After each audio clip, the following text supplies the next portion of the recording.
સુરતના મોટા વરાછા વિસ્તારમાં એક મોલમાં ચેન્જિંગ રૂમમાં મહિલા ફસાઈ જવાની ઘટનાની જાણ થતાં જ ફાયર વિભાગે તાત્કાલિક સ્થળે પહોંચી મહિલાને સુરક્ષિત બહાર કાઢી હતી.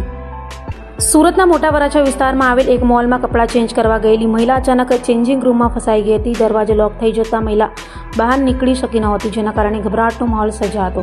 ઘટનાની જાણ તાત્કાલિક ફાયર વિભાગને કરવામાં આવી હતી, જેથી ઘટનાની ગંભીરતા જોઈ ફાયર વિભાગના જવાનો ઘટના સ્થળે દોડી ગયા હતા અને જરૂરી સાધનોની મદદથી ચેન્જિંગ રૂમનો દરવાજો તોડી મહિલાને સુરક્ષિત રીતે બહાર કાઢી હતી. સદનસીબે ઘટનામાં કોઈ જાનહાનિ કે ઈજા થઈ નહોતી. ઘટનાને લઈ મોલમાં થોડા સમય માટે અફરાતફરીનો માહોલ સર્જાયો.